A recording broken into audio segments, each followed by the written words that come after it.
నమస్కారం.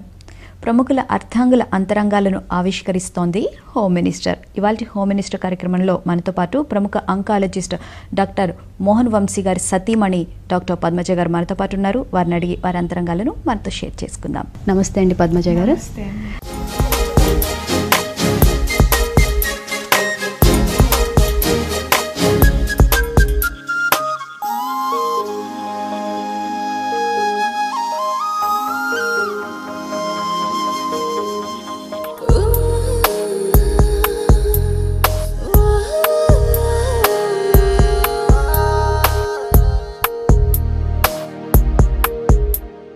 ముందుగా అసలు మీ కుటుంబ నేపథ్యం ఏంటి? మీ పేరెంట్స్ ఏం చేస్తూ ఉండేవాళ్ళు? మా పేరెంట్స్ ఇద్దరు డాక్టర్స్ అండి. మాది గుంటూరు దగ్గర చిలకలూరుపేట. ఓకే. మాకు ఓన్ నర్సింగ్ హోమ్ ఉండేది.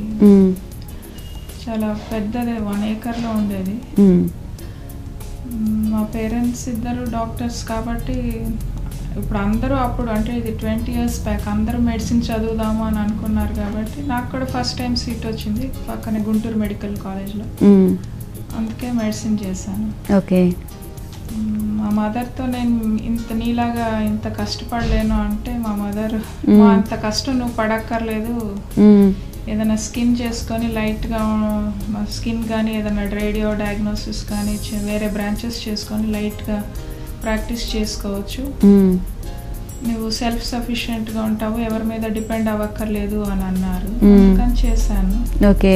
అంటే మీకు ఈ మెడిసిన్ చేయడానికి మీ మదరే రోల్ మోడల్ అనమాట? అవునండి. మా రిలేటివ్స్లో కూడా మా కజిన్స్ ఇంకా అందరూ చాలామంది మెడిసిన్ చేశారు. మా కజిన్ బ్రదరు, కజిన్ సిస్టర్.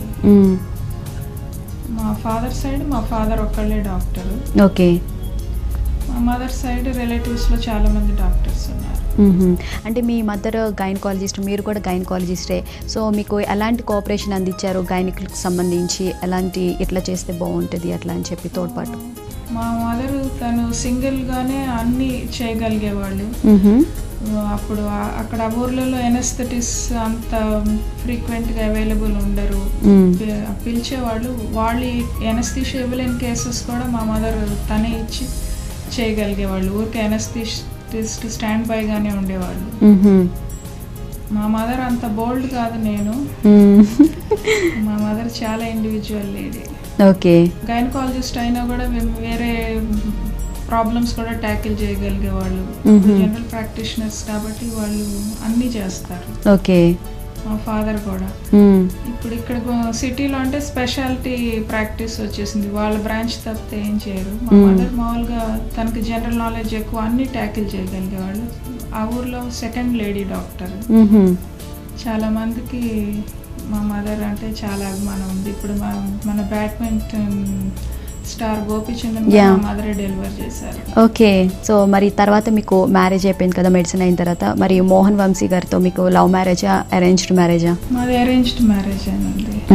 తను పాండిచేరిలో చదువుకుంటున్నారు. మాకు మ్యారేజ్ అయిన తర్వాత ఒక 2 years తను చదువుకుంటున్నారు, నేను మణిపాల్లో ఉన్నాను ఒక 2 years. ఓకే. స్టడీస్ అయిపోయాకే మేము హైదరాబాద్ వచ్చాము. సో మరి మోహన్ వంశీ గారేమో ఆంకాలజిస్ట్, క్యాన్సర్కి సంబంధించిన స్పెషలిస్ట్, మీరేమో గైనిక్. సో ఇద్దరి మధ్య ఎట్లాంటి కోఆపరేషన్ ఉండేది కేసెస్ విషయంలో కూడా? ఆంకాలజీలో గైనిక్ ఆంకాలజీ కేసెస్ చాలా ఉంటాయి. సో ఊరికి ఆ కేసెస్కి మాత్రమే నేను అసిస్ట్ చేసేదాన్ని ఇంతకుముందు. ఇప్పుడు ఒమేగా స్టార్ట్ అయిన తర్వాత గైనిక్ ఆంకాలజీ కేసెస్ అన్ని మీరే అటెండ్ అవుతాను. ఓకే. అంటే బాడీలో అన్ని ఆర్గాన్స్కి తను ట్రీట్ చేస్తారు కదా, నేను కొంచెం గైనిక్కే కన్ఫైన్ అయ్యి ఉంటాను. ఇక్కడ ఒమేగా పెట్టిన తర్వాత గైనిక్ కేసెస్ చాలా ఎక్కువ వస్తున్నాయి. సర్వైకల్ ఒమేగా కాదు, అంతకుముందు కూడా ఉండేవి. ఇక్కడికి వచ్చాక ఈ కేసెస్కి నేను అటెండ్ అవుతాను. ఓకే. ఇప్పుడు జనరల్గా లేడీస్కి చూస్తుంటే ఈ మధ్య సర్వైకల్ క్యాన్సర్స్ కూడా ఎక్కువ వస్తున్నాయి కదా, మీరు వాటిని ట్యాకిల్ చేయడంలో ఎట్లా ముందుకెళ్తున్నారు? పేషెంట్స్ అందరికీ డాక్టర్ గారు ఆపరేట్ చేస్తేనే సాటిస్ఫాక్షన్ ఉంటుంది. సో డాక్టర్ గారు ప్రస్తుతం ట్రైన్ చేస్తున్నారు. ఓకే. కొన్ని కేసెస్ చేస్తాము, ఎక్కువ విఐపీస్ అందరికీ డాక్టర్ గారే చేస్తారు. మరి మీ పిల్లలు ఏం చదువుతున్నారు? ఎంతమంది పిల్లలు? మాకు 2 పిల్లలు. మా పాప 3rd year మెడిసిన్ చదువుతుంది. ఓకే. మా బాబు ఇంటర్ ఫస్ట్ ఇయర్. మా బాబుకి మాత్రం ఈ మెడిసిన్ చదవడం ఇష్టం లేదు. ఇన్ని ఇయర్స్ 12 years ఎవరైనా ఎలా చదువుతారు అని తను కామర్స్ తీసుకున్నాడు. ఓకే. మీ పాపకు మాత్రం మెడిసిన్ అంటే ఇంట్రెస్ట్. కానీ వాళ్ళు ఫాదర్ అంత కష్టపడి పని చేయలేరు.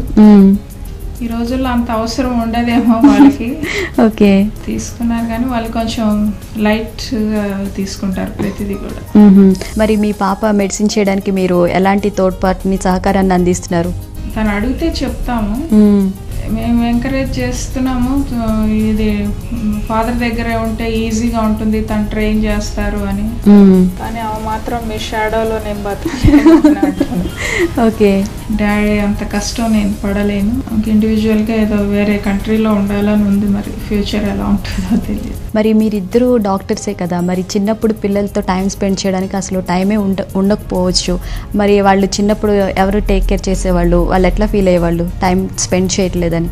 నేను అంత బిజీగా ఉండలేదు చిన్నప్పటి నుంచి, నేను పార్ట్ టైమే వర్క్ చేస్తున్నాను. ఓకే, డాక్టర్ గారు ఇప్పుడు ఎక్కువ బిజీ అయ్యారు ఇంతకుముందు కంటే. కానీ పిల్లలిద్దరికి చాలా కోపం అయితే ఉంటుంది, ఎక్కడికి ఫారిన్ ట్రిప్స్ తీసుకెళ్ళలేదని, వాళ్ళతో స్పెండ్ చేయలేదని.